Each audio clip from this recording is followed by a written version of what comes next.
नमस्कार दोस्तों, आप कैसे हैं? आई होप आप अच्छे होंगे, बिंदास होंगे और अपनी तैयारी में जुटे होंगे।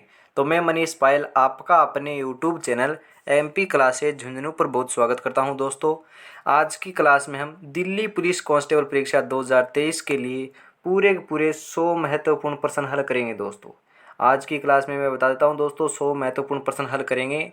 अभी तक आपने चैनल को सब्सक्राइब नहीं किया तो चैनल को सब्सक्राइब कर लीजिए। दोस्तों, क्लास अच्छी लगे तो दोस्तों क्लास को लाइक ज़रूर करें, क्लास को अंत तक ज़रूर देखें। दोस्तों, आपको ज़्यादा से ज़्यादा फ़ायदा होगा। अपने दोस्तों को भी शेयर करें क्योंकि महामैराथन क्लास है दोस्तों, आपको परीक्षा में बहुत फ़ायदा होगा। तो हम चालू करते हैं दोस्तों आज की क्लास। तो आज की क्लास का 1 नंबर प्रश्न हो जाएगा दोस्तों, आर्थिक संवृद्धि संबंधित होती है, किससे संबंधित होती है दोस्तों? बताइए जल्दी से। इसका आंसर हो जाएगा दोस्तों ऑप्शन नंबर बी, मात्रात्मक वृद्धि से संबंधित होती है दोस्तों।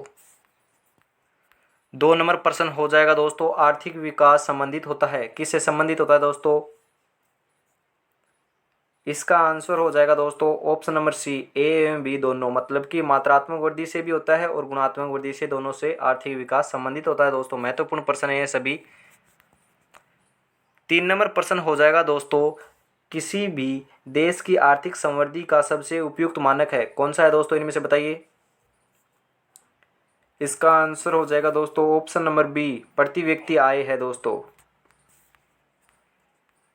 4 नंबर प्रश्न हो जाएगा दोस्तों, आर्थिक विकास के मापन में शामिल है, क्या है दोस्तों आर्थिक विकास के मापन में शामिल? इसका आंसर हो जाएगा दोस्तों ये सभी, ऑप्शन नंबर डी, साक्षरता भी होता है, स्वास्थ्य भी होता है और पोषण स्तर भी होता है दोस्तों, सभी होते हैं, ध्यान में रखना।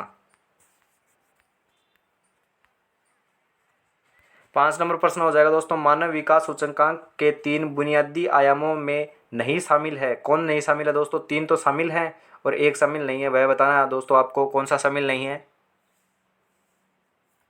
इसका आंसर हो जाएगा दोस्तों ऑप्शन नंबर सी, व्यापार शामिल नहीं है दोस्तों। स्वास्थ्य, शिक्षा और आय स्तर तीनों शामिल है, परंतु व्यापार शामिल नहीं है दोस्तों। मैं आपको जल्दी से दोस्तों प्रश्न बोल रहा हूँ और इसका आंसर बता रहा हूँ सीधे, क्योंकि ज़्यादा वक्त गवाएंगे नहीं, क्योंकि परीक्षा नज़दीक है और ज़्यादा से ज़्यादा प्रश्न हम कम समय में हल करेंगे दोस्तों। तो 6 नंबर प्रश्न हो जाएगा दोस्तों, एक देश का वस्तु एवं परिसंपत्तियों के भुगतान लेखा शेष विश्व के साथ कहलाता है, क्या कहलाता है दोस्तों? इसका आंसर हो जाएगा दोस्तों ऑप्शन नंबर सी, भुगतान संतुलन कहलाता है दोस्तों। 7 नंबर प्रश्न हो जाएगा दोस्तों, भारत में राष्ट्रीय आय की गणना करता है, कौन करता है दोस्तों? इनमें से बताइए जल्दी से, महत्वपूर्ण प्रश्न है ये भी। इसका आंसर हो जाएगा दोस्तों ऑप्शन नंबर बी, केंद्रीय सांख्यिकी संगठन राष्ट्रीय आय की गणना करता है दोस्तों।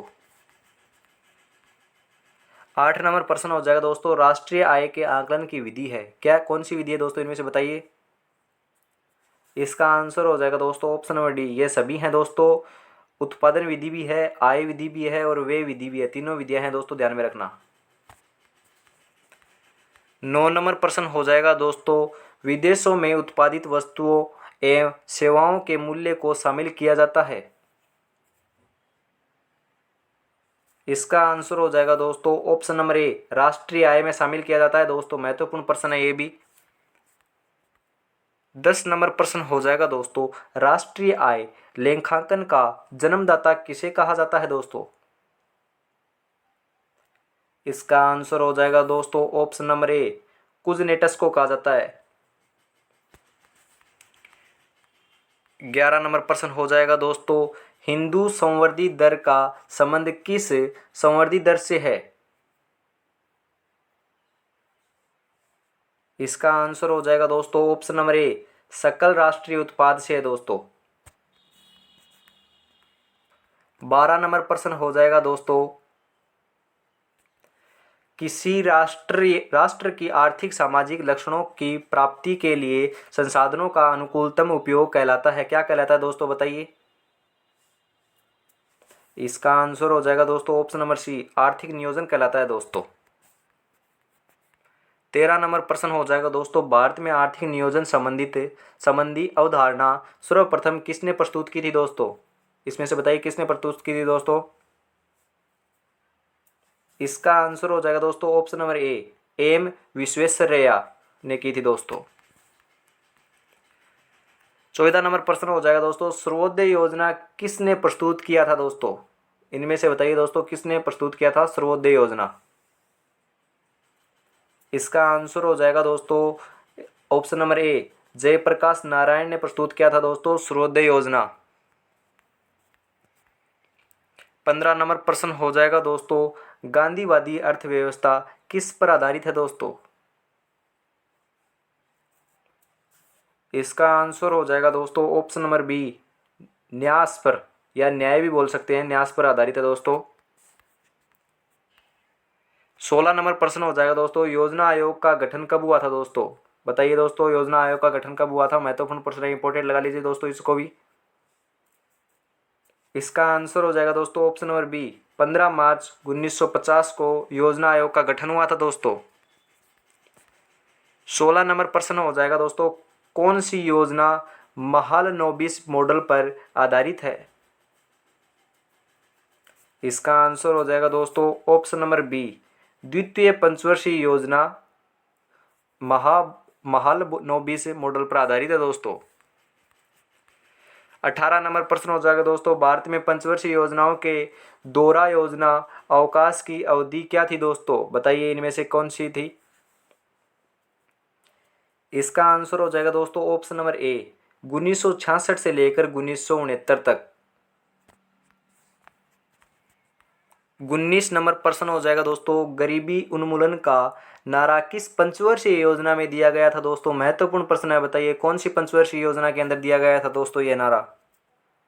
इसका आंसर हो जाएगा दोस्तों ऑप्शन नंबर सी, पंचम पंचवर्षीय योजना। मैं आपको बताता हूं दोस्तों, पंचम पंचवर्षीय जो योजना है वह महत्वपूर्ण है, इसमें प्रश्न पूछे जाएंगे, तो इस जो यह पंचवर्षीय योजना है इसको ध्यान से पढ़ लें दोस्तों। 20 नंबर प्रश्न आ चुका है दोस्तों, आपको जल्दी से बताइए इसका आंसर। योजना आयोग की अंतिम पंचवर्षीय योजना है कौन सी है दोस्तों इनमें से। इसका आंसर हो जाएगा दोस्तों ऑप्शन नंबर सी, 12वीं योजना है दोस्तों। फटाफट दोस्तों 21 नंबर प्रश्न का आंसर दे दीजिए दोस्तों। 21 नंबर प्रश्न हो जाएगा, योजना आयोग द्वारा तैयार की गई योजना को अंतिम रूप या अनुमोदन देने का कार्य किसका था दोस्तों। इसका आंसर हो जाएगा दोस्तों ऑप्शन नंबर सी, राष्ट्रीय विकास परिषद का था दोस्तों। 22 नंबर प्रश्न हो जाएगा दोस्तों, नीति आयोग से तात्पर्य है, क्या तात्पर्य है दोस्तों नीति आयोग से। इसका आंसर हो जाएगा दोस्तों ऑप्शन नंबर सी, राष्ट्रीय भारत परिवर्तन संस्थान, यह तात्पर्य है दोस्तों नीति आयोग से। अगला 23 नंबर प्रश्न हो जाएगा दोस्तों, भारत में गरीबी को किस आधार पर परिभाषित किया गया है दोस्तों। महत्वपूर्ण प्रश्न बताइए दोस्तों, किस आधार पर परिभाषित किया गया है भारत के अंदर गरीबी को। इसका आंसर हो जाएगा दोस्तों ऑप्शन नंबर सी, कैलोरी प्राप्ति से आधारित किया गया है दोस्तों इसको। 24 नंबर प्रश्न हो जाएगा दोस्तों, स्वतंत्रता प्राप्ति के पश्चात 1962 में योजना आयोग ने किस संगठन की सहायता से गरीबी का आंकलन किया था दोस्तों। इसका आंसर हो जाएगा दोस्तों ऑप्शन नंबर सी, राष्ट्रीय नमूना सर्वेक्षण के आधार पर किया गया था दोस्तों। 25 नंबर प्रश्न हो जाएगा दोस्तों, प्रति व्यक्ति मासिक उपभोग व्यय के आधार पर गरीबी आंकलन करने की सिफारिश किस समिति ने की थी दोस्तों। इसका आंसर हो जाएगा दोस्तों ऑप्शन नंबर बी, तेंदुलकर समिति ने की थी दोस्तों। 26 नंबर प्रश्न हो जाएगा दोस्तों, श्रमिकों द्वारा किया गया वैसा कार्य जिसकी सीमांत उत्पादकता शून्य अथवा नगण्य होती है कौन सी बेरोजगारी की श्रेणी में आता है दोस्तों। दोस्तों अभी तक आपने चैनल को सब्सक्राइब नहीं किया तो चैनल को सब्सक्राइब जरूर करें दोस्तों। क्लास अच्छी लग रही है तो दोस्तों क्लास को लाइक जरूर करें, अपने दोस्तों को भी शेयर करें दोस्तों। आपके लिए हम 100 महत्वपूर्ण प्रश्न लेके आते हैं दोस्तों, आपके लिए मेहनत करते हैं। आपका एक लाइक करने में कुछ नहीं जाता दोस्तों। चैनल को सब्सक्राइब कर लीजिए और जल्दी से फटाफट इसका आंसर भी दे दीजिए दोस्तों। इसका आंसर हो जाएगा दोस्तों ऑप्शन नंबर ए, प्रच्छन्न बेरोजगारी। 27 नंबर प्रश्न हो जाएगा दोस्तों, राष्ट्रीय खाद्य सुरक्षा अधिनियम कब लागू हुआ था दोस्तों। बताइए इनमें से कब लागू हुआ था। इसका आंसर हो जाएगा दोस्तों ऑप्शन नंबर ए, वर्ष 2013 में लागू हुआ था दोस्तों। फटाफट दोस्तों 28 नंबर प्रश्न आ चुका है आपके लिए। कार्य शक्ति समता पीपीपी क्या है? इसका आंसर हो जाएगा दोस्तों दो अलग अलग देशों की मुद्राओं की क्रय शक्ति में अंतर मापने की यह विधि है दोस्तों। इसका आंसर ए हो जाएगा। 29 नंबर प्रश्न हो जाएगा दोस्तों, सरकारी या विधायी आज्ञा पर चलने वाली मुद्रा को कहा जाता है, क्या कहा जाता है दोस्तों बताइए। इसका आंसर हो जाएगा दोस्तों ऑप्शन नंबर बी, वैधानिक मुद्रा कहा जाता है दोस्तों इसको। 30 नंबर प्रश्न हो जाएगा दोस्तों, भारत में मुद्रा की दशमलव प्रणाली कब से अपनाई गई थी दोस्तों? महत्वपूर्ण प्रश्न है, बताइए दोस्तों। इसका आंसर हो जाएगा दोस्तों ऑप्शन नंबर बी, वर्ष 1957 के अंदर अपनाई गई थी दोस्तों दशमलव प्रणाली। 31 नंबर प्रश्न हो जाएगा दोस्तों, 1 रुपए के नोट का निर्गमन करता है, कौन करता है दोस्तों इनमें से 1 रुपए के नोट का निर्गमन? इसका आंसर हो जाएगा दोस्तों ऑप्शन नंबर सी, वित्त मंत्रालय करता है दोस्तों। महत्वपूर्ण प्रश्न है, ध्यान में रखना है, ऐसे ही प्रश्न पूछे जाते हैं दिल्ली पुलिस के अंदर। 32 नंबर प्रश्न हो जाएगा दोस्तों, 1 रुपए के नोट पर किस अधिकारी का हस्ताक्षर होता है दोस्तों? महत्वपूर्ण प्रश्न है, बताइए दोस्तों इनमें से किस अधिकारी का हस्ताक्षर होता है 1 रुपए के नोट पर? इसका आंसर हो जाएगा दोस्तों ऑप्शन नंबर ए, वित्त सचिव का होता है दोस्तों। ध्यान में रखना है इसका आंसर भी। 33 नंबर प्रश्न हो जाएगा दोस्तों, सिक्कों का मुद्रण कौन करता है?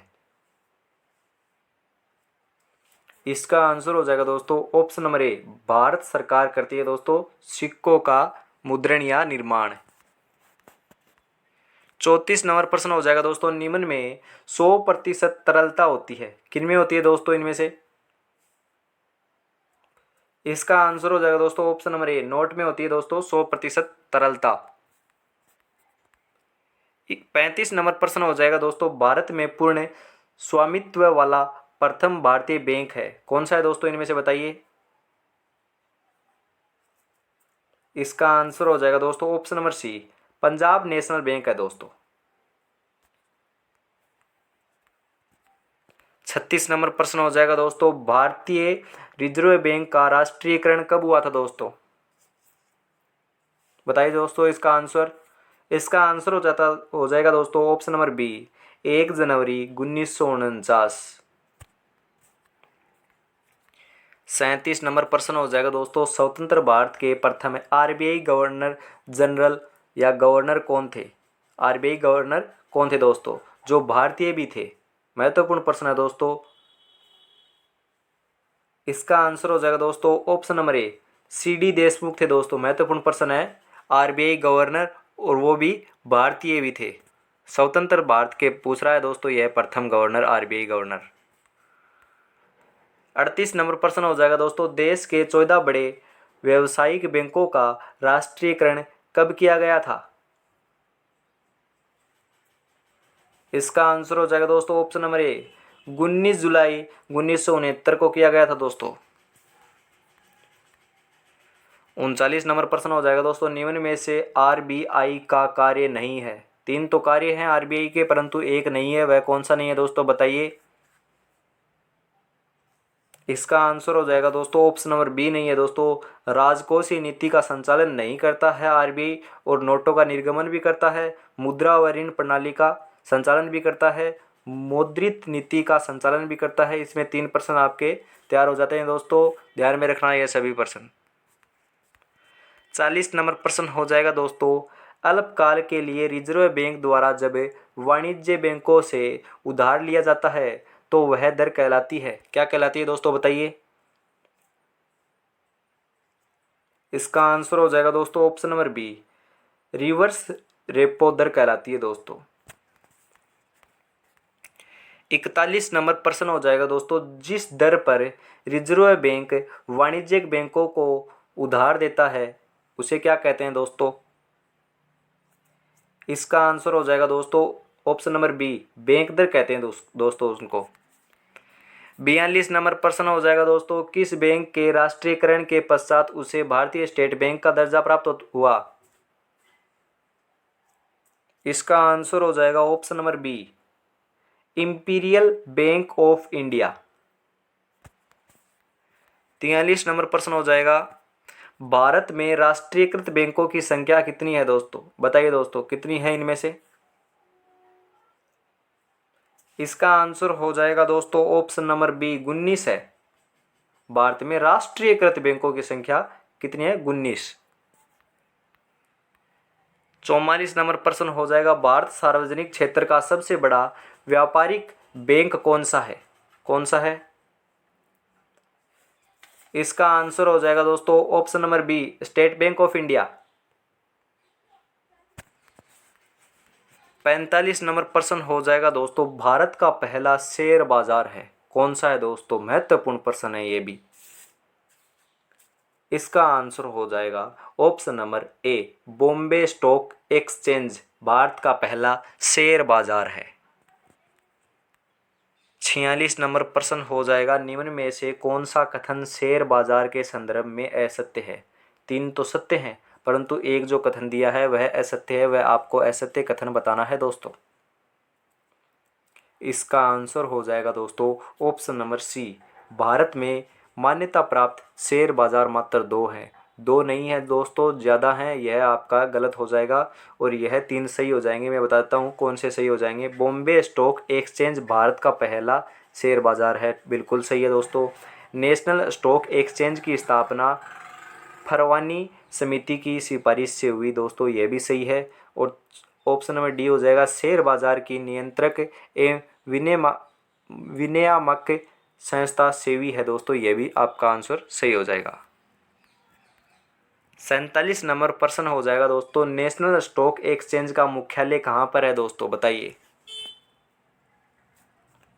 इसका आंसर हो जाएगा ऑप्शन नंबर बी मुंबई के अंदर है दोस्तों। नेशनल स्टॉक एक्सचेंज का मुख्यालय मुंबई के अंदर स्थित है। 48 नंबर प्रश्न हो जाएगा, शेयर बाजार के कारोबार को नियंत्रित एवं विनियमित करने के लिए संस्था है कौन सी संस्था है दोस्तों? इसका आंसर हो जाएगा ऑप्शन नंबर ए सेबी। 49 नंबर प्रश्न हो जाएगा, निक्की किस देश से संबंधित है? इसका आंसर हो जाएगा ऑप्शन नंबर ए जापान से संबंधित है निक्की। 50 नंबर प्रश्न हो जाएगा दोस्तों, वित्तीय वर्ष 2017-18 में कृषि व सहबद्ध क्षेत्र का जीडीपी में योगदान है कितना है? बताइए दोस्तों।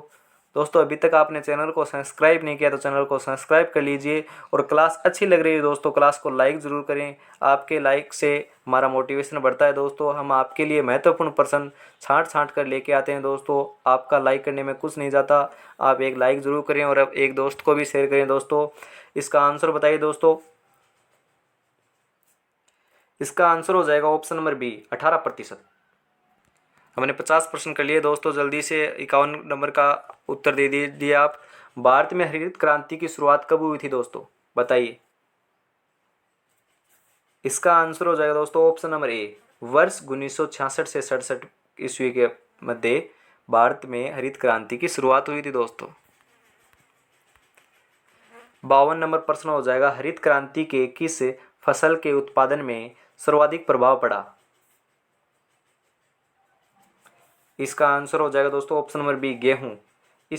इस प्रश्न को ऐसे भी पूछ सकते हैं दोस्तों, हरित क्रांति जो थी वह कौन सी फसल के लिए थी? तो वह गेहूं के लिए थी दोस्तों। गेहूं भी आंसर ऐसे भी प्रश्न पूछ सकता है, तो आपको आंसर क्या देना है? गेहूं ही देना है। 53 नंबर प्रश्न हो जाएगा दोस्तों, भारत में गेहूं के प्रति हेक्टेयर उत्पादन में अग्रणी राज्य है कौन सा राज्य है? इसका आंसर हो जाएगा ऑप्शन नंबर बी पंजाब है। 54 नंबर प्रश्न हो जाएगा, राष्ट्रीय कृषक आयोग की स्थापना किसकी अध्यक्षता में हुई? बताइए दोस्तों इनमें से किसकी अध्यक्षता में हुई? इसका आंसर हो जाएगा option number C M S. Swaminathan की अध्यक्षता में हुई थी। 55 नंबर प्रश्न हो जाएगा, विश्व में गेहूं उत्पादन में भारत का स्थान है कौन सा स्थान है? महत्वपूर्ण प्रश्न है दोस्तों, यह स्थान बहुत बार पूछे जाते हैं। प्रथम स्थान, सेकंड स्थान, तृतीय स्थान, ये सभी पूछे जाते हैं दोस्तों। भारत का स्थान कौन सा है? यह ऐसे प्रश्न बहुत बार पूछे जाते हैं। इसका आंसर दे दीजिए दोस्तों जल्दी से। विश्व में गेहूं उत्पादन में भारत का स्थान कौन सा है दोस्तों? इसका आंसर हो जाएगा दोस्तों ऑप्शन नंबर बी, दूसरा है गेहूं के उत्पादन में। 56 नंबर प्रश्न हो जाएगा दोस्तों, नीली क्रांति का संबंध किस क्षेत्र से है? इसका आंसर हो जाएगा दोस्तों ऑप्शन नंबर सी, मछली से है नीली क्रांति का। 57 नंबर प्रश्न हो जाएगा दोस्तों, भारतीय कृषि भू क्षेत्र मुख्य रूप से सिंचाई के लिए किस पर निर्भर है? इसका आंसर हो जाएगा ऑप्शन नंबर सी, मानसून के ऊपर निर्भर है। 58 नंबर प्रश्न हो जाएगा, कृषि उपजों की प्राप्ति तथा आयात और निर्यात के संचालन के लिए कार्यरत संस्था है, कौन सी संस्था है जो कार्य कर रही है? इसका आंसर हो जाएगा ऑप्शन नंबर बी, राष्ट्रीय कृषि सहकारी विपणन संघ। 59 नंबर प्रश्न हो जाएगा दोस्तों, सहकारी एवं क्षेत्रीय ग्रामीण विकास बैंक को अल्पकालीन एवं दीर्घकालीन ऋण प्रदान करने वाली संस्था है। इसका आंसर हो जाएगा दोस्तों ऑप्शन नंबर ए, नाबार्ड है। 60 नंबर प्रश्न हो जाएगा दोस्तों, भारत की पहली औद्योगिक नीति कब बनाई गई थी दोस्तों? महत्वपूर्ण प्रश्न है, भारत की जो औद्योगिक नीति है वह प्रथम पहली बार कब बनाई गई थी? इसका आंसर हो जाएगा दोस्तों ऑप्शन नंबर सी, वर्ष 1948 के अंदर बनाई गई थी भारत की पहली औद्योगिक नीति। 61 नंबर प्रश्न हो जाएगा, नेहरू महालनोबिस मॉडल पर आधारित औद्योगिक नीति कौन सी है? इसका आंसर हो जाएगा ऑप्शन नंबर बी, औद्योगिक नीति 1956 है। 62 नंबर प्रश्न हो जाएगा, उदारीकरण, निजीकरण और भूमंडलीकरण की नई आर्थिक नीति की घोषणा किस प्रधानमंत्री के काल में की गई थी? इसका आंसर हो जाएगा option number C, Narasimha Rao के जो कार्यकाल था प्रधानमंत्री का उस काल में की गई थी दोस्तों। 63 नंबर प्रश्न हो जाएगा, भारत में नवरत्न योजना का प्रारंभ कब किया गया? महत्वपूर्ण प्रश्न है, बताइए दोस्तों, भारत में नवरत्न योजना का प्रारंभ कब किया गया? इसका आंसर हो जाएगा ऑप्शन नंबर ए, 1997। 64 नंबर प्रश्न हो जाएगा दोस्तों, वर्तमान में लाइसेंस की अनिवार्यता वाले उद्योगों की संख्या कितनी है? इसका आंसर हो जाएगा ऑप्शन नंबर बी, 5 है दोस्तों। 65 नंबर प्रश्न हो जाएगा, महारत्न कंपनियों की संख्या है, कितनी है महारत्न कंपनियों की संख्या? इसका आंसर हो जाएगा ऑप्शन नंबर ए, 8 है। 66 नंबर प्रश्न हो जाएगा, मिनी रत्न योजना का प्रारंभ कब किया गया था? इसका आंसर हो जाएगा ऑप्शन नंबर ए, 1997 के अंदर किया गया था मिनी रत्न योजना का प्रारंभ। 67 नंबर प्रश्न हो जाएगा, जवाहर रोजगार योजना का आरंभ कब हुआ? इसका आंसर हो जाएगा ऑप्शन नंबर सी, 1989 के अंदर। 68 नंबर प्रश्न हो जाएगा दोस्तों, एशिया का प्रथम निर्यात प्रसंस्करण क्षेत्र की स्थापना कहाँ की गई थी? इसका आंसर हो जाएगा ऑप्शन नंबर एक, कांडला। 69 नंबर प्रश्न हो जाएगा, भारत में प्रथम जूट मिल की स्थापना कब और कहाँ की गई थी? इसका आंसर हो जाएगा दोस्तों ऑप्शन नंबर बी, 1859 रिसरा के अंदर की गई थी। 70 नंबर प्रश्न पर पहुंच चुके हैं दोस्तों। अभी तक आपने चैनल को सब्सक्राइब नहीं किया तो चैनल को सब्सक्राइब कर लीजिए, और क्लास अच्छी लग रही है दोस्तों क्लास को लाइक ज़रूर करें, अपने दोस्तों को भी शेयर करें। हम आपके लिए ही महत्वपूर्ण प्रश्न लेके आते हैं दोस्तों, आप लाइक ज़रूर करें, हमारे चैनल को सब्सक्राइब जरूर कर लें। 70 नंबर का आंसर दे दीजिए दोस्तों, मेक इन इंडिया कार्यक्रम का प्रारंभ कब हुआ था दोस्तों? महत्वपूर्ण प्रश्न है दोस्तों, इंपॉर्टेंट लगा लीजिए। इसका आंसर हो जाएगा दोस्तों ऑप्शन नंबर ए, सितंबर 2014 के अंदर मेक इन इंडिया का कार्यक्रम चालू किया गया था। 71 नंबर प्रश्न हो जाएगा, निम्न में से भारी उद्योग के अंतर्गत आता है, कौन सा आता है दोस्तों, इनमें से बताइए। इसका आंसर हो जाएगा ऑप्शन नंबर ए, लौह इस्पात आता है। 72 नंबर प्रश्न हो जाएगा, निम्न में से प्रत्यक्ष कर का उदाहरण है, कौन सा है। इसका आंसर हो जाएगा दोस्तों ऑप्शन नंबर ए, आयकर।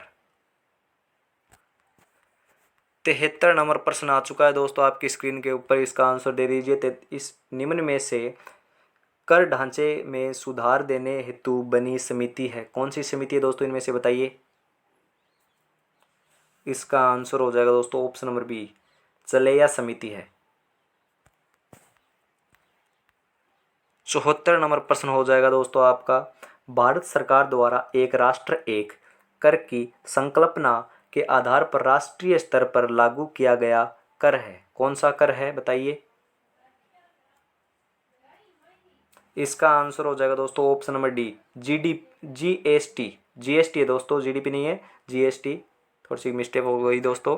75 नंबर प्रश्न हो जाएगा दोस्तों, वस्तु एवं सेवा कर कब लागू हुआ।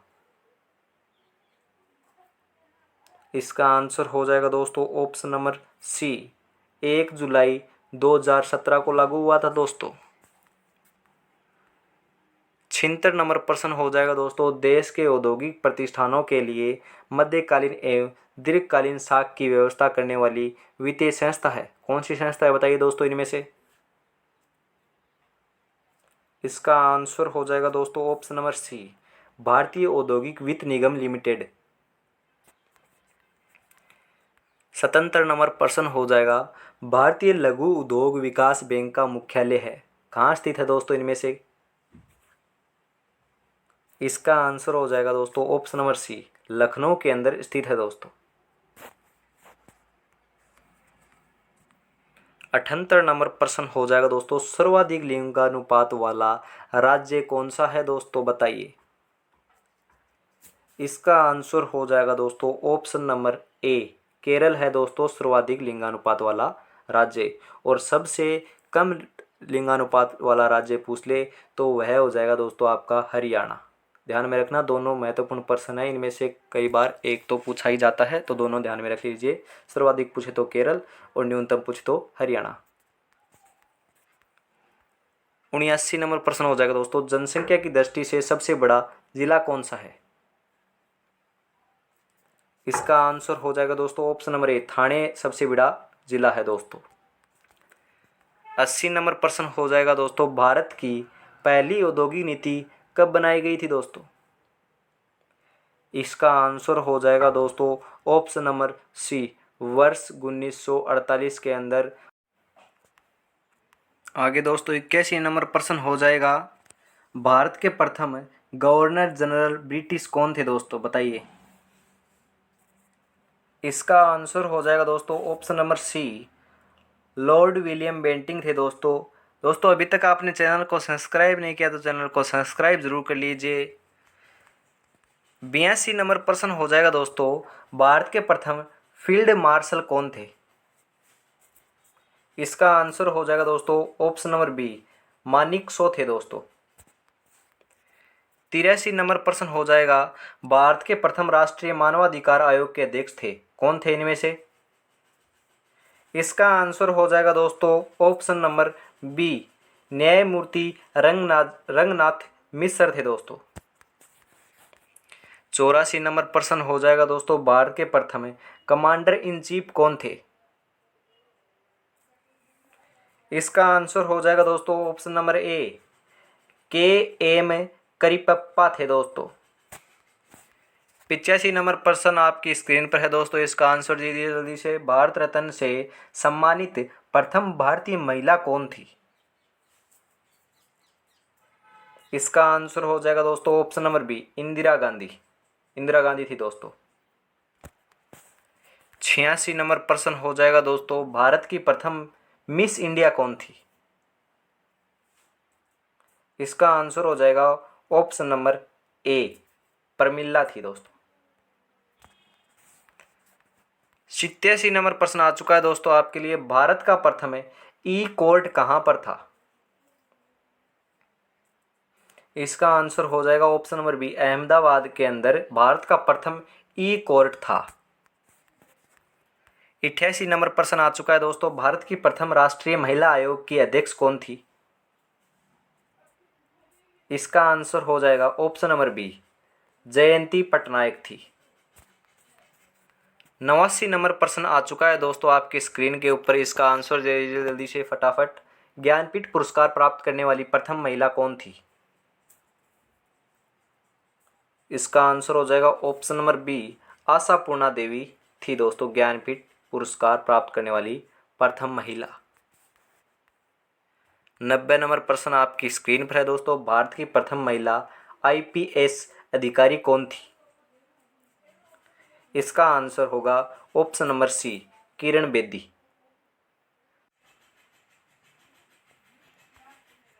आगे 91 नंबर प्रश्न आ चुका है दोस्तों आपकी स्क्रीन पर, भारत का सर्वाधिक वर्षा वाला स्थान है कौन सा है दोस्तों, इनमें से बताइए।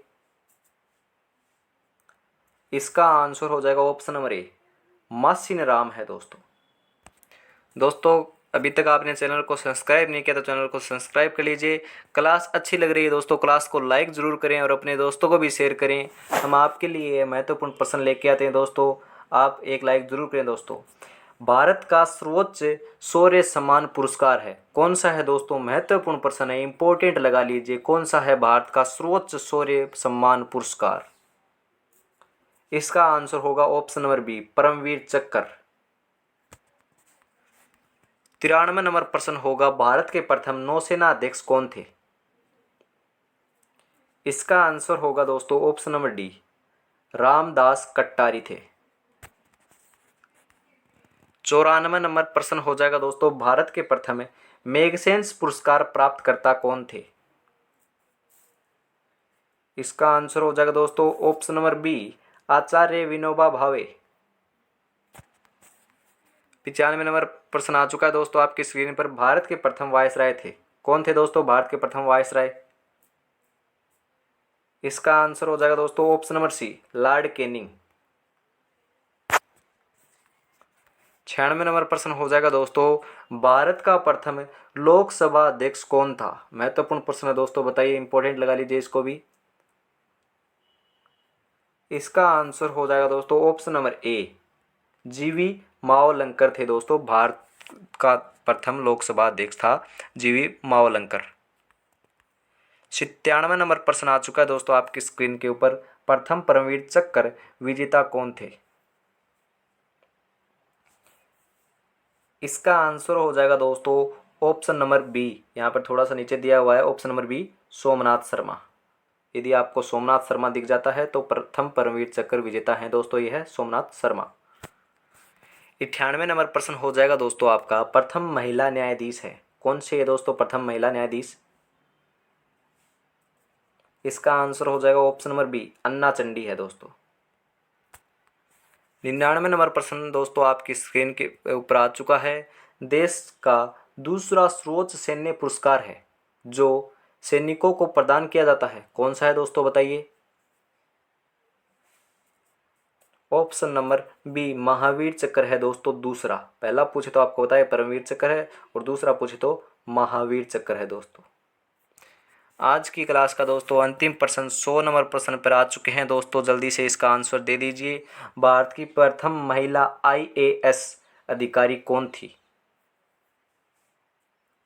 इसका आंसर हो जाएगा दोस्तों ऑप्शन नंबर सी, अन्ना जॉर्ज जो थी वह भारत की प्रथम महिला आईएएस अधिकारी थी दोस्तों आपको 100% मिल चुके हैं। आपको यह प्रश्न कैसे लगे दोस्तों, कमेंट में ज़रूर जवाब दें।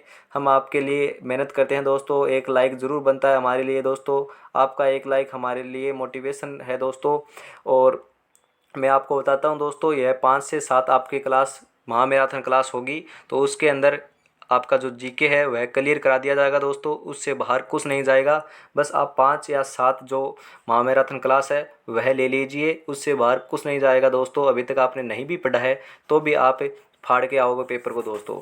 तो अभी तक दोस्तों आपने चैनल को सब्सक्राइब नहीं किया तो चैनल को सब्सक्राइब कर लीजिए, बेल आइकन को प्रेस कर लीजिए दोस्तों, और टेलीग्राम चैनल को भी ज्वाइन कर लीजिए दोस्तों, डिस्क्रिप्शन में लिंक दिया हुआ है दोस्तों। आज की क्लास में हम इतना ही रखते हैं और अगली मैराथन क्लास में मिलते हैं दोस्तों अन्य 70 या 80 या 100 महत्वपूर्ण प्रश्नों के साथ दोस्तों।